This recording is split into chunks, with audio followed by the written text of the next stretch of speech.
Cinderella. Once upon a time, in a faraway kingdom, there lived a kind and beautiful girl named Cinderella. She lived with her wicked stepmother and two stepsisters who treated her very poorly. They made her do all the housework and never let her have any fun. One day, an announcement was made that the king was hosting a grand ball at the palace. Every eligible young lady in the kingdom was invited, as the prince was looking for a bride. Cinderella's stepsisters were very excited and spent days preparing their dresses and accessories. Cinderella, too, dreamed of going to the ball, but her stepmother cruelly forbade it. As the day of the ball arrived, Cinderella helped her stepsisters get ready and watched them leave. She was heartbroken and began to cry. Suddenly, her fairy godmother appeared before her. "Why are you crying, my dear?" asked the fairy godmother. "I wish to go to the ball, but I have nothing to wear and no way to get there," Cinderella replied. With a gentle flick of her magic wand, the fairy godmother conjured a sparkling cloud of twinkling lights around Cinderella. As the shimmering dust settled, Cinderella's tattered rags began to transform. The fabric glowed and shifted, turning into a magnificent, shimmering gown. As Cinderella looked down in amazement, she saw that her worn-out shoes had become a pair of exquisite glass slippers. They were so delicate and beautiful. The fairy godmother then turned her attention to a large, plump pumpkin nearby. With a graceful wave of her magic wand, a golden glow enveloped the pumpkin, transforming it into a magnificent carriage. The carriage shimmered with gold and silver accents, and intricate decorations adorned its sides.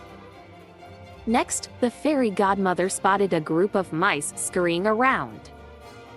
She gently tapped her wand, and a burst of magic dust surrounded the tiny creatures.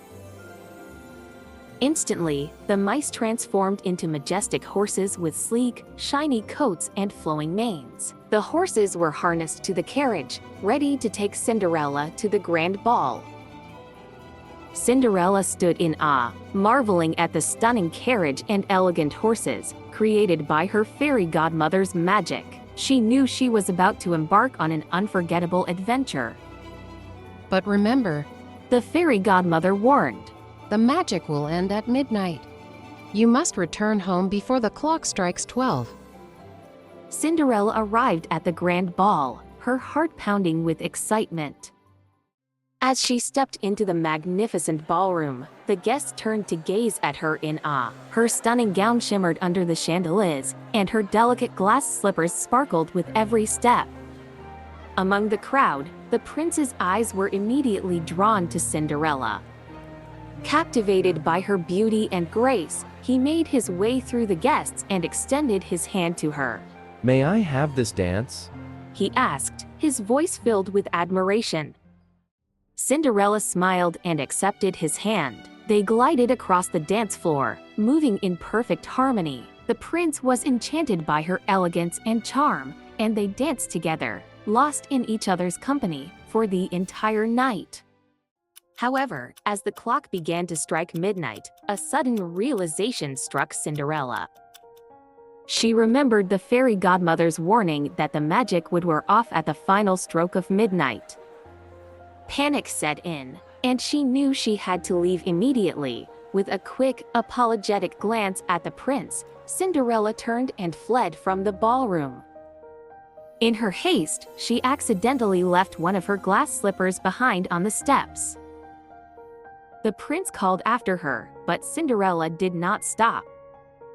As the clock struck 12, Cinderella dashed to the carriage, her beautiful gown transforming back into rags. She barely made it inside as the magic began to fade. The carriage, now a simple pumpkin, sped away, drawn by the last remnants of enchantment. The prince, left standing in astonishment, clutched the delicate glass slipper she had dropped in her haste. It was his only clue to finding the mysterious beauty who had stolen his heart. The prince was unwavering in his quest to find the girl who had captured his heart. He traveled throughout the kingdom, trying the delicate glass slipper on every young woman he encountered. Each attempt ended in disappointment until he finally arrived at Cinderella's home. Her stepsisters eagerly tried on the slipper, but it was too small for their feet.